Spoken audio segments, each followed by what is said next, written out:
اعوذ باللہ من الشیطان الرجیم، بسم اللہ الرحمن الرحیم۔ السلام علیکم پیارے دوستوں، پیاری بہنوں اور بھائیوں۔ کبھی آپ نے سوچا ہے کہ انسان کے دل میں اللہ تعالیٰ کی محبت کی ایسی طلب بھی پیدا ہو سکتی ہے کہ وہ اپنی تمام خواہشات بھول جائے؟ ایک ایسی طلب جس میں دنیا کی چمک مدھم پڑ جائے، ایک ایسی کیفیت جس میں انسان کو اپنی ذات سے زیادہ اپنے رب کی رضا عزیز ہو، اور ایک ایسا درد جو دکھائی نہیں دیتا مگر اندر سے انسان کو بدل دیتا ہے۔ اسی کو اہل معرفت محبت الہی کی تڑپ کہتے ہیں۔ لیکن یہاں ایک بات بہت احتیاط سے سمجھنے کی ضرورت ہے۔ اللہ تعالیٰ مخلوق کی طرح کسی جسم، شکل یا محدود صورت میں نہیں۔ قرآن ہمیں اللہ کی عظمت اور بے مثال ذات کی طرف متوجہ کرتا ہے۔ اس لیے تجلی کو محض مادی روشنی یا کسی جسمانی منظر کے طور پر سمجھنا درست نہیں۔ یہ اللہ تعالیٰ کی قدرت، عظمت اور جلال کے ایسے ظہور کی طرف اشارہ ہے جسے انسانی عقل اور حواس مکمل طور پر محیط نہیں ہو سکتے۔ اور اس حقیقت کو سمجھنے کے لیے قرآن ہمیں حضرت موسیٰ علیہ السلام کے واقعے کی طرف اشارہ کرتا ہے۔ حضرت موسیٰ علیہ السلام وہ عظیم نبی تھے جنہیں اللہ تعالیٰ نے کلام کا شرف عطا فرمایا۔ وہ اللہ سے ہم کلام ہوئے، انہیں اللہ کی طرف سے وحی ملی، اور پھر ایک موقع پر ان کے دل میں دیدار کی شدت طلب ہوئی۔ انہوں نے عرض کیا، اے میرے رب مجھے دکھا کہ میں تجھے دیکھوں۔ یہ سوال معمولی نہیں تھا، یہ ایک نبی کی طلب تھی، ایک ایسی ہستی کی طلب جس کا دل اپنے رب کی معرفت اور قرب کے شوق سے معمور تھا۔ اللہ تعالیٰ نے فرمایا، لن ترانی، تم مجھے ہرگز نہیں دیکھ سکتے۔ پھر فرمایا، اس پہاڑ کی طرف دیکھو، اگر یہ اپنی جگہ پر قائم رہا تو تم مجھے دیکھ سکو گے۔ پھر جب اللہ تعالیٰ کی تجلی پہاڑ پر ظاہر ہوئی تو قرآن بیان کرتا ہے کہ پہاڑ ریزہ ریزہ ہو گیا اور حضرت موسیٰ علیہ السلام بے ہوش ہو کر گر پڑے۔ جب انہیں ہوش ہوا تو انہوں نے عرض کیا، اے اللہ تو پاک ہے، میں تیری بارگاہ میں توبہ کرتا ہوں اور میں ایمان لانے والوں میں سے ہوں۔ ذرا اس منظر کو دل میں رکھ کر سوچیں، ایک پہاڑ جسے ہم مضبوطی کی علامت سمجھتے ہیں، وہ بھی تجلی کے سامنے ایک جگہ قائم نہیں رہ سکا، اور حضرت موسیٰ علیہ السلام اللہ کے جلیل القدر نبی اس کیفیت سے بے ہوش ہو گئے۔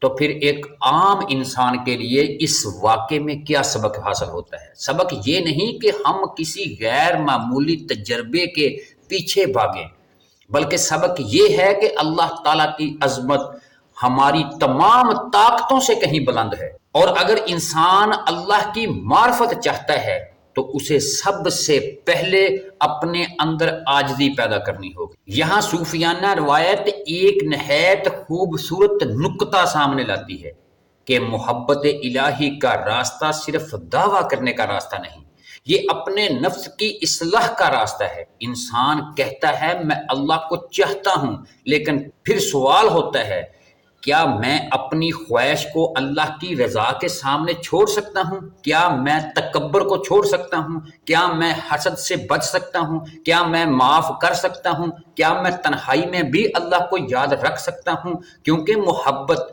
صرف زبان کے الفاظ سے ثابت نہیں ہوتی، محبت انسان کے کردار میں ظاہر ہوتی ہے۔ اور یہی وجہ ہے کہ صوفیہ نے فنا کو جسم کے ختم ہونے کا نام نہیں دیا، بلکہ نفس کی سرکشی، انا کی شدت اور اپنی لڑائی کے احساس کے کم ہونے سے تعبیر کیا۔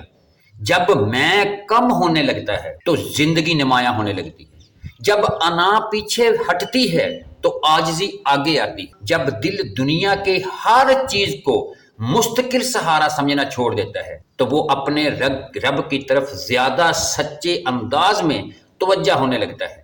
لیکن یہاں ایک انتہائی اہم بات باقی ہے کہ حضرت موسیٰ علیہ السلام کا واقعہ ہمیں یہ بھی بتاتا ہے کہ اللہ تعالیٰ کی ذات کو دنیاوی آنکھ اور انسانی حواس کی حدود میں قید نہیں کیا جا سکتا۔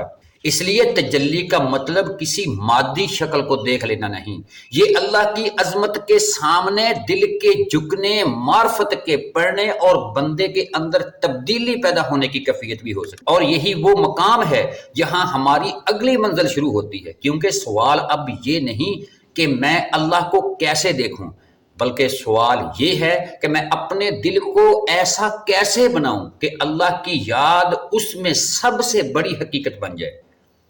اگلے حصے میں ہم اسی راز کو کھولیں گے پیارے دوستو، لیکن ذرا ٹھہریے۔ اگر کوہتور بھی تجلی کے سامنے ٹھہر نہ سکا تو انسان کے دل میں ایسی کون سی تبدیلی پیدا ہونی چاہیے کہ وہ اللہ کی عظمت کو برداشت کرنے کے قابل ذکر معرفت حاصل کر سکے؟ کیا اس کا تعلق آنکھ سے ہے یا دل کی صفائی میں؟ اگلے حصے میں ہم دل، نفس اور تجلی کے درمیان ایک گہرے تعلق کو سمجھیں گے۔ پیارے دوستو، اگر آپ بھی اللہ کی محبت اور معرفت کی طلب رکھتے ہیں تو کمنٹ میں ضرور لکھیں، یا اللہ میرے دل کو اپنی معرفت عطا فرما۔ اور اگر آپ چاہتے ہیں کہ اس روحانی سفر کے اگلے راز بھی آپ تک پہنچے تو ہمارے چینل انمول کلام کو ضرور سبسکرائب کریں اور بیل آئیکن ضرور دبائیں، اور اس ویڈیو کو اپنے خاص دوستوں کو ضرور شیئر کریں۔ ہماری دعا ہے یا اللہ ہمارے دلوں سے تکبر، غفلت اور دنیا کی بے جا محبت نکال دے، ہمیں اپنی عظمت کو پہچاننے والا دل عطا فرما، آمین۔ کمنٹ سیکشن میں ضرور لکھ۔ تجلی آنکھ سے پہلے دل کو کیوں بدلتی ہے؟ کیا آپ نے کبھی غور کیا ہے کہ ایک ہی منظر دو انسانوں کے سامنے ہو مگر دونوں اس سے بالکل مختلف معنی اخذ کریں؟ ایک شخص صرف ظاہری چیز دیکھتا ہے، دوسرا اسی منظر میں کوئی سبق تلاش کرتا ہے۔ ایک شخص بارش دیکھتا ہے، صرف پانی دیکھتا ہے، دوسرا رحمت محسوس کرتا ہے۔ لیکن شخص مصیبت میں صرف نقصان دیکھتا ہے، دوسرا اسی مصیبت میں اپنے رب کی طرف رجوع کا دروازہ دیکھ لیتا ہے۔ تو پھر اصلی فرق کہاں ہے؟ آنکھ میں یا دل میں؟ اہل معرفت کی زبان میں کہا جاتا ہے کہ انسان کی اصلی بصیرت صرف آنکھوں کی بنائی نہیں، ایک اور نظر بھی ہے جسے قرآن مجید بصیرت قلب کے مفہوم سے ہمارے سامنے لاتا ہے۔ قرآن کہتا ہے یعنی آنکھیں اندھی نہیں ہوتی بلکہ دل اندھے ہو جاتے ہیں جو سینوں میں ہیں۔ یہ آیت انسان کو ایک بہت بڑی حقیقت کی طرف متوجہ کرتی ہے۔ ممکن ہے کہ انسان کی آنکھیں کھلی ہوں مگر دل حقیقت سے غافل ہو، وہ قرآن پڑھے مگر اثر نہ لے، وہ نعمتیں دیکھے مگر شکر نہ کرے، وہ موت کو روز دیکھے مگر اپنی زندگی بدلنے کا نہ سوچے۔ یہی وجہ ہے کہ صوفیہ کے نزدیک روحانی سفر کا مرکز دل کی اصلاح تھا، اور انسان کو سب سے پہلے باہر کی دنیا تبدیل کرنے کی بجائے اپنے اندر دیکھنے کی دعوت دیتے ہیں، کیونکہ اگر دل میں تکبر ہے تو ہر حقیقت اپنے مطلب کی دکھائی دیتی ہے۔ اگر دل میں حسد ہے تو دوسروں کی نعمتیں تکلیف بن جاتی ہیں۔ اگر دل میں دنیا کی محبت حد سے بڑھ جائے تو آخرت کی یاد بوجھ محسوس ہوتی ہے، اور اگر دل میں اللہ کی محبت پیدا ہو جائے تو وہی دنیا انسان کو اپنے رب کی نشانیوں کی طرف متوجہ کرنے لگتی ہے۔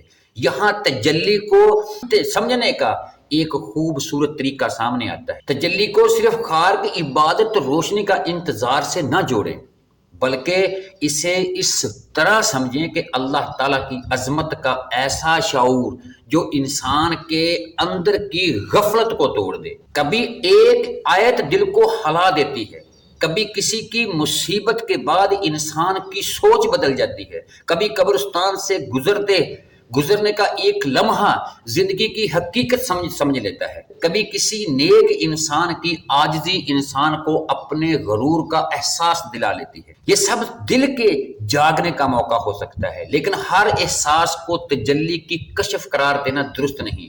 یہاں احتیاط ضروری ہے۔ اسلامی روحانیت میں اصل معیار ہمیشہ قرآن، سنت، تقوی، اخلاق اور بندگی ہے۔ اگر کسی روحانی تجربے کے بعد انسان میں تکبر بڑھ جائے تو خود کو دوسرے سے بدتر سمجھنے لگے یا شریعت کی پابندی کو غیر ضروری سمجھنے لگے تو یہ روحانی کمال کی دلیل نہیں بلکہ خطرے کی علامت ہو سکتی ہے۔ حقیقی روحانی ترقی انسان کو زیادہ عاجز بناتی ہے، زیادہ نرم کرتی ہے، زیادہ ذمہ دار بناتی ہے اور لوگوں کے حقوق کا زیادہ خیال سکھاتی ہے۔ یہی وجہ ہے کہ محبت الہی کی سب سے خوبصورت علامت یہ ہے کہ انسان اللہ کی مخلوق کے ساتھ رحم، انصاف اور حسن اخلاق اختیار کرے۔ اب ذرا حضرت موسیٰ علیہ السلام کے واقعے کی طرف واپس آئیں۔ انہوں نے دیدار کی طلب کی، مگر اللہ تعالیٰ نے انہیں اپنی انسانی حد کا احساس دلایا۔ پہاڑ ریزہ ریزہ ہو گیا اور موسیٰ علیہ السلام بے ہوش ہو گئے۔ جب انہیں ہوش آیا تو انہوں نے سب سے پہلے اپنی بڑائی کا اعلان نہیں کیا، انہوں نے کہا سبحانک، اے اللہ تو پاک ہے، میں تیری طرف رجوع کرتا ہوں اور میں ایمان والوں میں سے ہوں۔ یہاں ایک عظیم سبق پوشیدہ ہے، جتنی معرفت بڑھے اتنی عاجزی بڑھنی چاہیے۔ اگر کوئی شخص کہے کہ اسے روحانی راز حاصل ہو گئے ہیں مگر اس کے اخلاق خراب ہو جائیں تو اسے اپنے سفر پر دوبارہ غور کرنا چاہیے، کیونکہ اللہ کی معرفت انسان کو خود پسند نہیں بندہ بناتی۔ یہی وہ مقام ہے جہاں فنا کا صوفیانہ تصور سمجھا جاتا ہے۔ فنا کا مطلب یہ نہیں کہ انسان جسمانی طور پر ختم ہو جائے، بلکہ اپنی انا کو